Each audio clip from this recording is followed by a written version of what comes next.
किसी भी अंतरिक्ष मिशन को करना बहुत अधिक चैलेंजिंग और कठिन होता है। यह अंतरिक्ष अनगिनत रहस्यों से भरा पड़ा है।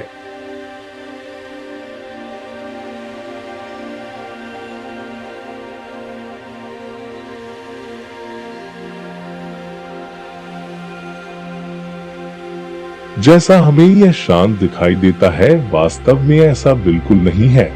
मानव सदियों से ही अंतरिक्ष के बारे में जानने के लिए उत्सुक रहा है।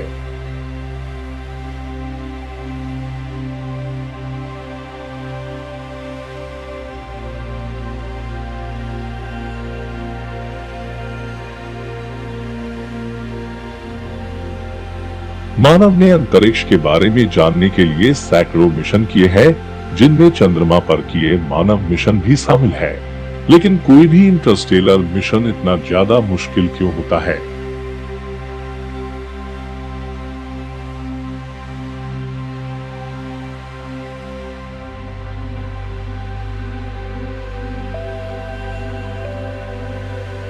किसी भी इंटरस्टेलर मिशन का सबसे बड़ा मुद्दा है बजट या फंड, क्योंकि ये मिशन काफी अधिक खर्चीले होते हैं। यही वजह है कि यह काम सबके बस की बात नहीं है।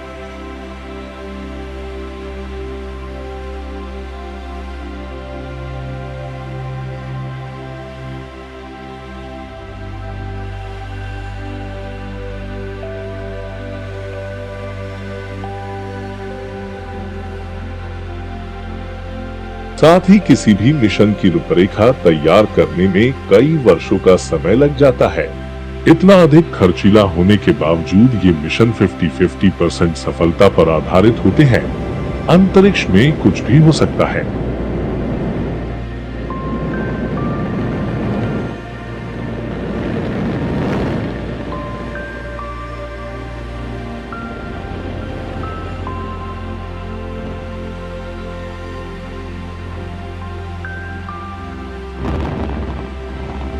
इंटरस्टेलर मिशन का सबसे बड़ा चैलेंज होता है किसी स्पेसक्राफ्ट को पृथ्वी के ग्रेविटेशनल फील्ड से दूर अन्य प्लेनेट या मून के ऑर्बिट में पहुंचाना।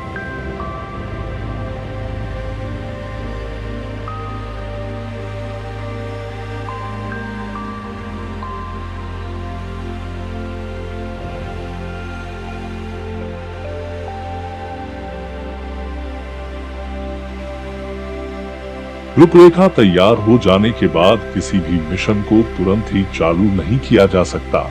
इसे लंबे समय तक चलने वाले डेवलपमेंट और टेस्टिंग फेज से होकर गुजरना पड़ता है, जो कि काफी पेचीदा होता है।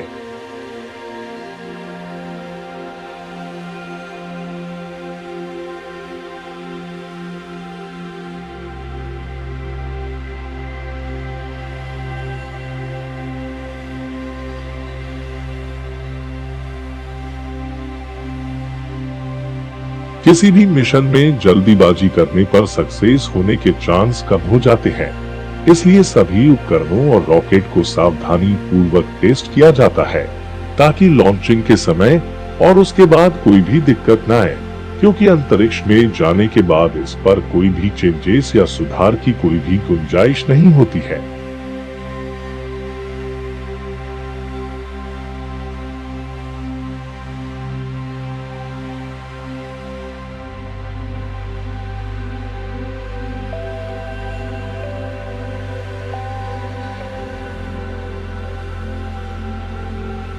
रूपरेखा तैयार करते समय दूसरी सबसे बड़ी समस्या आती है ऑब्जेक्ट की दूरी।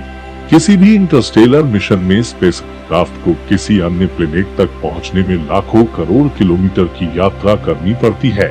ऐसे में यदि दूरी ज्यादा हुई तो समय और खर्च बढ़ जाएगा।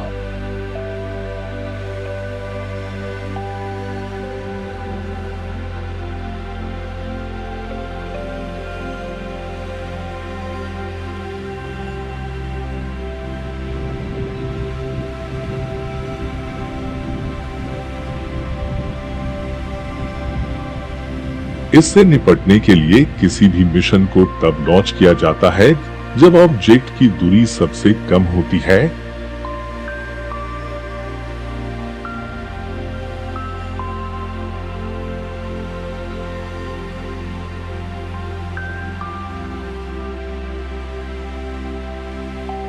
इंटरस्टेलर मिशन कुछ महीनों से लेकर कई सालों तक हो सकते हैं। अगर कोई मिशन मार्स और जुपिटर से आगे अन्य प्लेनेट के लिए किया जाए तो सबसे बड़ी समस्या आती है स्पेसक्राफ्ट के लिए एनर्जी का सोर्स।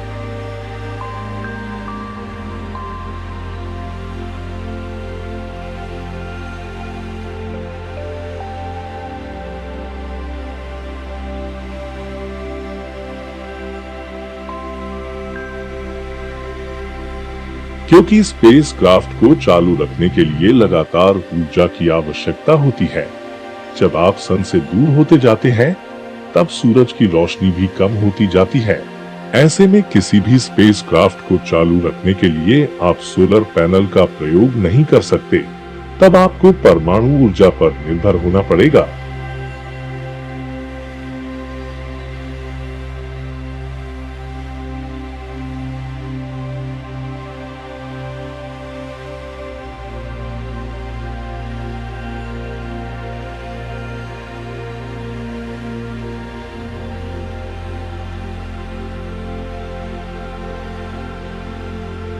ये परमाणु ऊर्जा काफी खर्चीले होते हैं। सारे डेवलपमेंट और टेस्टिंग हो जाने के बाद बारी आती है स्पेसक्राफ्ट की लॉन्चिंग की। किसी भी स्पेसक्राफ्ट को लॉन्च करने के लिए लॉन्च व्हीकल की आवश्यकता होती है। स्पेसक्राफ्ट के वजन के आधार पर लॉन्च व्हीकल का चुनाव किया जा सकता है। किसी भी स्पेसक्राफ्ट को अंतरिक्ष में पहुंचाना चैलेंजिंग भरा काम है। रॉकेट लॉन्चिंग का सबसे महत्वपूर्ण चरण होता है रॉकेट का सही से लिफ्ट ऑफ होना।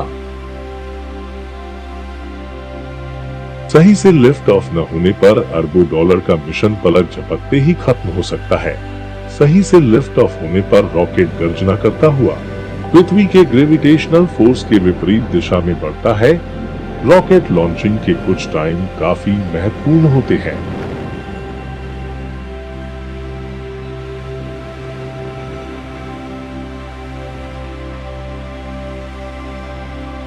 लॉन्चिंग के बाद यह रॉकेट कई फेज को पार करता हुआ अंतरिक्ष में पहुंच जाता है। अंतरिक्ष में पहुंचने के बाद इसका सबसे बड़ा काम है ऑब्जेक्ट की तरफ यात्रा करना। यदि स्पेसक्राफ्ट ज्यादा शक्तिशाली है तो सीधे ही ऑब्जेक्ट की तरफ भेज दिया जाता है, लेकिन यदि स्पेसक्राफ्ट के पास सीमित ऊर्जा है तब सबसे पहले इसे पृथ्वी के कई चक्कर लगाने होते हैं, जिससे यह पृथ्वी के ग्रेविटी का प्रयोग करके अपने यान की गति को बढ़ा सके। इसके बाद इसे अपने लक्ष्य की ओर भेज दिया जाता है।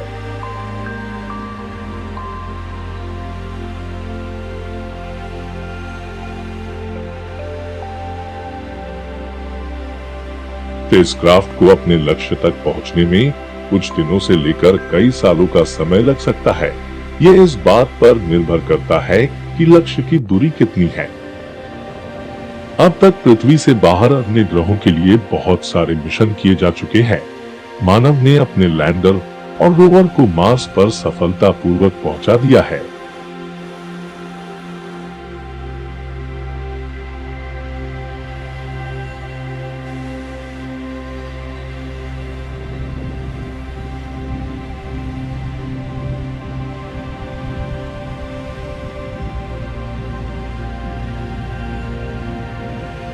कुछ स्पेसक्राफ्ट तो सौरमंडल को भी पार करके अन्य दुनिया की ओर जा रहे हैं।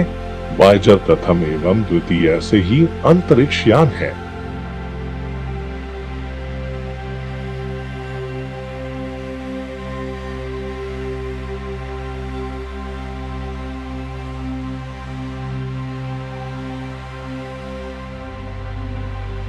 आने वाले भविष्य में मार्स के लिए मैन मिशन किए जाएंगे।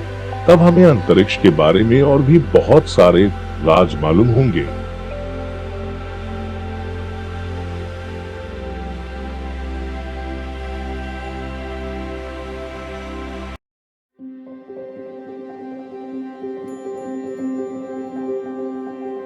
इस विशालकाय ब्रह्मांड में क्या हमारे अलावा और भी सभ्यता मौजूद हो सकती है?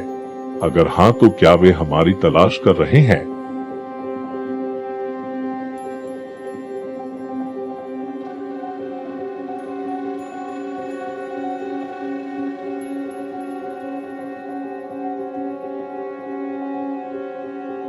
इस विशालकाय ब्रह्मांड में अगर कोई एलियन सभ्यता होगी तो अवश्य ही वे हमारी तलाश कर रहे होंगे।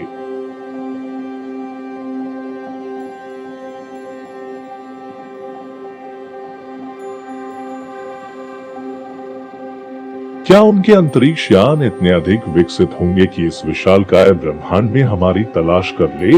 हो सकता है कि उनकी सभ्यता हमसे भी अधिक विकसित हो और उनका यान प्रकाश की गति से भी अधिक गति में यात्रा कर सके।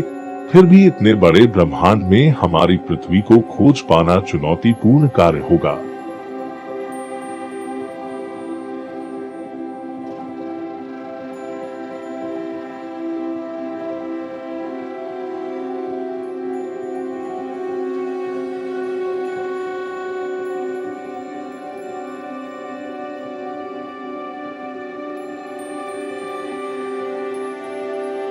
या तो फिर एलियन सभ्यता ने हमें पहले से ही खोज लिया होगा और वे हम पे नजर रख रहे हैं। हमारे ब्रह्मांड में लाखों आकाशगंगाएं हैं जिनमें से किसी एक पर एलियन सभ्यता अवश्य ही मौजूद होगी। यदि उनकी टेक्नोलॉजी हमसे ज्यादा हुई तो वे ही हमें सबसे पहले खोज निकालेंगे।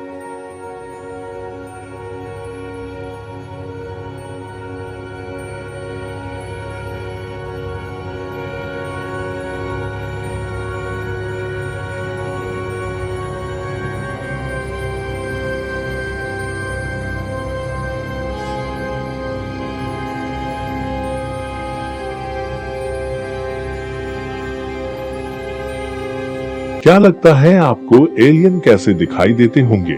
क्या वे हमारी तरह होंगे या फिर किसी साइंस फिक्शन में दिखाए गए कैरेक्टर जैसे?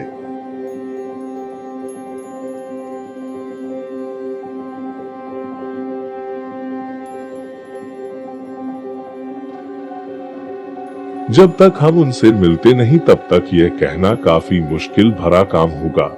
अगर एलियन सच में मौजूद होंगे तो उनका प्लेनेट और घर कैसा होगा?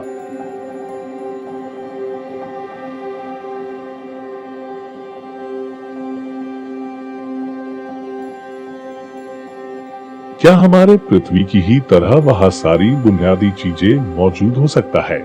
या ऐसा भी हो सकता है कि हमारे एलियन दोस्त अभी केवल प्रारंभिक अवस्था में हो और उनके विकास में हजारों साल और लग जाए, लेकिन बिना कोई प्रमाण के ऐसा कहना ठीक नहीं होगा।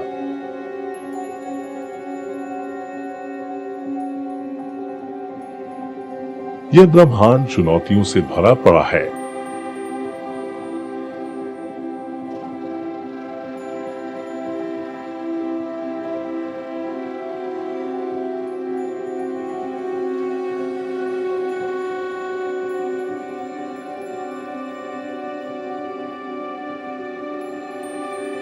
इस अनंत ब्रह्मांड में किसी भी चीज को खोज पाना बिल का पत्थर साबित हो सकता है।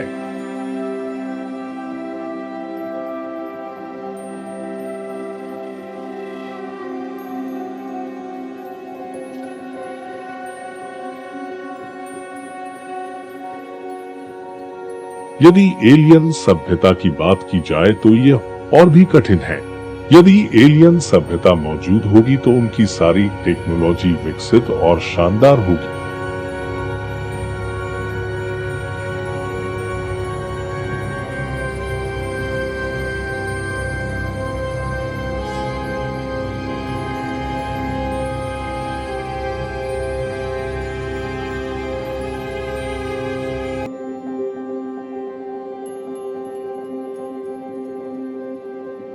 हमारे वैज्ञानिक भी रात्रि खुले आकाश में अपने विशालकाय टेलीस्कोप की सहायता से तारों को निहारते रहते हैं।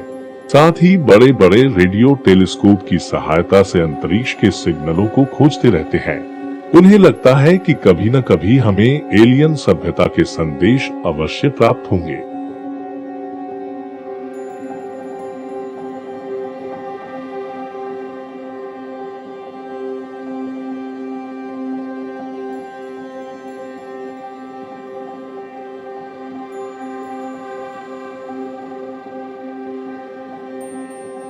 साथ ही इन एंटीनों की सहायता से अंतरिक्ष में सिग्नल भेजते रहते हैं उन्हें लगता है कि भविष्य में कोई उन्नत सभ्यता इस सिग्नल की सहायता से हमसे संपर्क कर सके, लेकिन समझने की बात यह है कि इस सिग्नल को अन्य तारामंडल तक पहुंचने में सैकड़ों हजारों साल का समय लग जाएगा।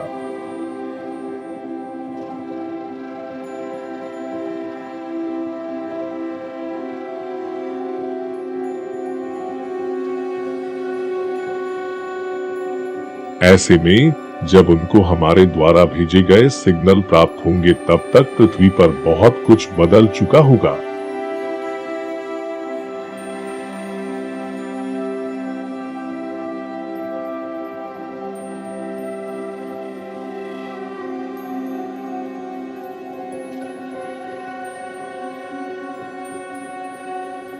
यदि मान लीजिए हमारे पास प्रकाश की गति से चलने वाला अंतरिक्ष यान हो भी जाए, तो भी हमारे सबसे नजदीक के सोलर सिस्टम तक पहुंचने में कई साल लग जाएंगे। वैसे भी स्पेस का सफर काफी खतरनाक होता है।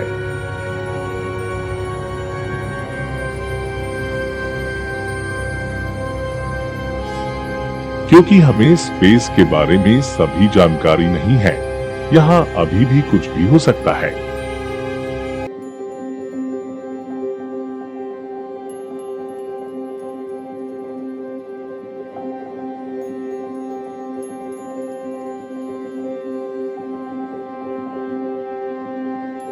लोगों द्वारा समय समय पर एलियन स्पेसशिप देखे जाने के दावे किए जाते हैं। कई सारे फोटो, वीडियो भी सामने आते हैं, लेकिन अभी तक इनकी पुष्टि नहीं हुई है।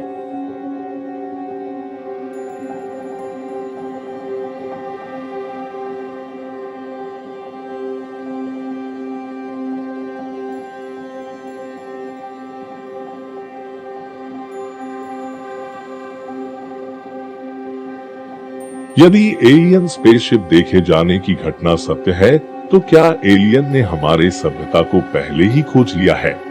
क्या दूर से ये हम पर नजर रख रहे हैं? हमें तो ये भी नहीं मालूम कि वे शांत स्वभाव के होंगे या फिर उग्र, लेकिन जैसा भी हो, हमें एक दिन उनका सामना करना ही पड़ेगा।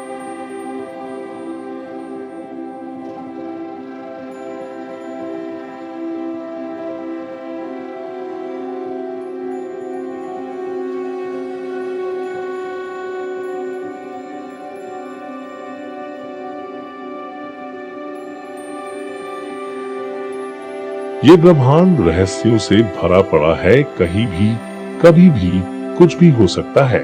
अगर हमारी पृथ्वी पर जीवन मौजूद है, तो ब्रह्मांड में और किसी न किसी जगह जीवन मौजूद हो ही सकता है, चाहे वह जीवन किसी भी अवस्था में ही क्यों न हो।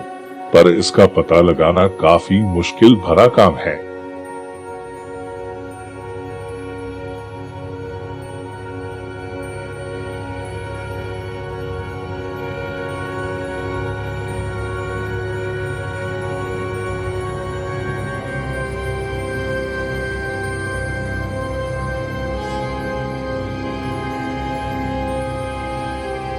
हो सकता है कि इस मुश्किल का हल किसी एलियन सभ्यता ने खोज लिया हो और वे हमारी खोज में निकल चुके होंगे। ये सभी कथन किसी साइंस फिक्शन फिल्म जैसा लगता है, लेकिन वास्तव में ऐसा हो सकता है, क्योंकि हम केवल ब्रह्मांड के एक सीमित हिस्से को ही खोज पाए हैं।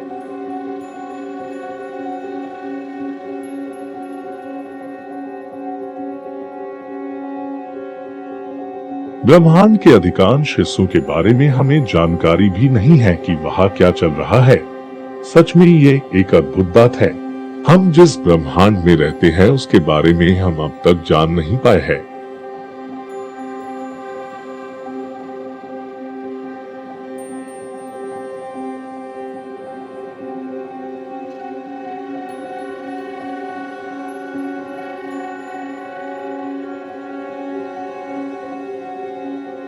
भविष्य में जब हमारे पास उन्नत तकनीक आ जाएगी, तब हम इस अनंत ब्रह्मांड की यात्रा में निकल जाएंगे। मनुष्य सदियों से ही ब्रह्मांड के बारे में जानने के लिए उत्सुक रहा है। वह जानना चाहता है कि यह ब्रह्मांड कैसे विकसित हुआ, पृथ्वी पर जीवन कहां से आया ये सारी बातें हमेशा से ही गंभीर सोच का विषय रहा है।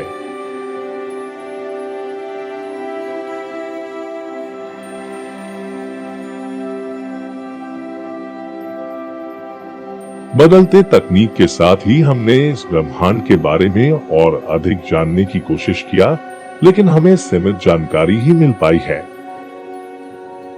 अभी भी हम इस ब्रह्मांड के बारे में और अधिक जानना चाहते हैं। वक्त बदलेगा, सभ्यताएं बदलेंगी और समय के साथ हम ब्रह्मांड के बारे में और बहुत कुछ जान पाएंगे, लेकिन इसके लिए अभी समय लगेगा।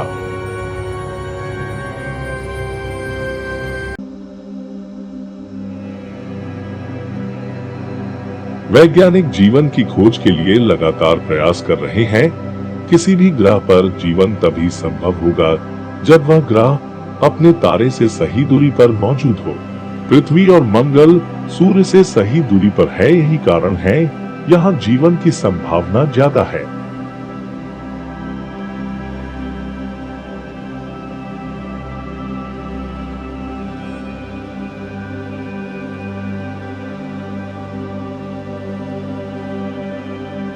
सितारे से सही दूरी के साथ ही वहां जीवन की शुरुआत के लिए जल की आवश्यकता होगी, चाहे पानी किसी भी अवस्था में हो।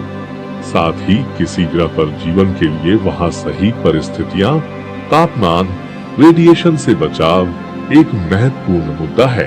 हमारी पृथ्वी पर जीवन के लिए सारी परिस्थितियां मौजूद है।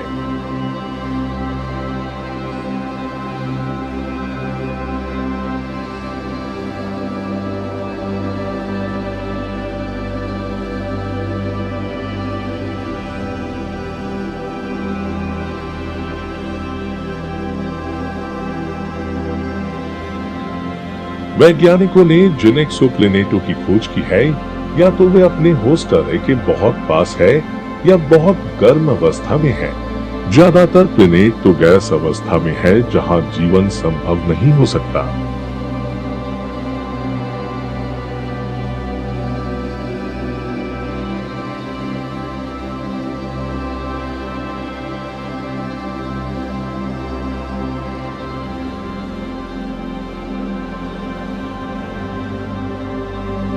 एंड्रोमेडा आकाशगंगा यह पृथ्वी से लगभग 25 लाख प्रकाश वर्ष की दूरी पर स्थित एक चमकदार आकाशगंगा है। इसे मैसियर 31 के नाम से भी जाना जाता है। साफ खुले रात्रि आकाश में इसे खुली आंखों से भी देखा जा सकता है। यह हमारी आकाशगंगा के सबसे नजदीक की आकाशगंगा है।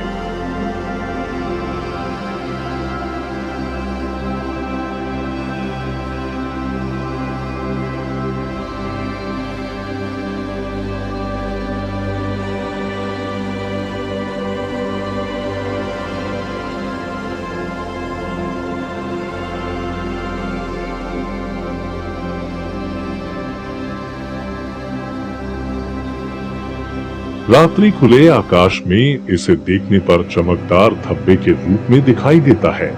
एंड्रोमेडा आकाशगंगा की आकृति सर्पिलाकार है। दूरबीन आने के पूर्व इसे एक निहारिका माना जाता था। बाद में पता चला कि यह हमारे आकाशगंगा की ही तरह दूसरी आकाशगंगा है। इसे हिंदी में देवयानी तारामंडल कहते हैं।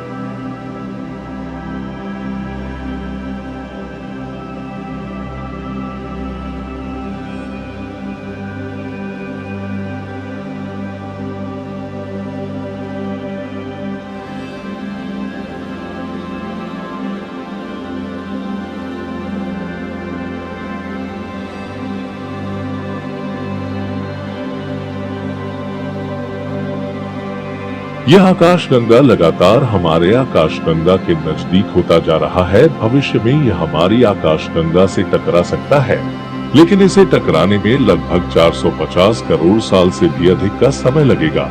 हो सकता है कि उस समय मानव सभ्यता इसे देखने के लिए मौजूद न हो।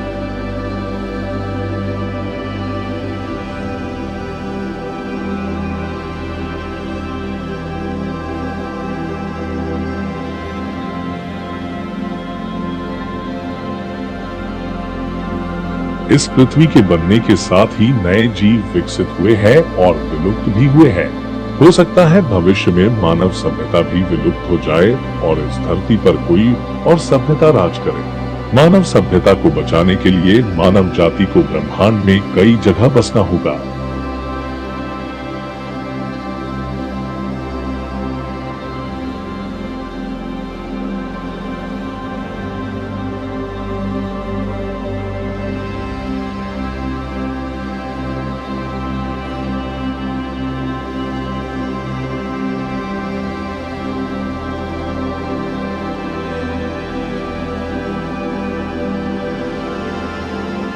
मानव इसकी शुरुआत अपने नजदीकी चांद और मंगल से करना चाहता है, जो कि निकट भविष्य में संभव होगा।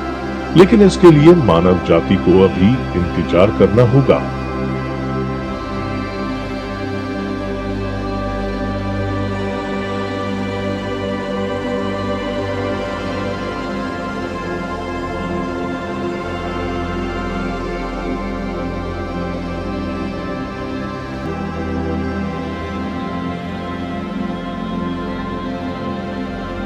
ब्रह्मांड के हर जगह कुछ न कुछ घटना होता ही रहता है।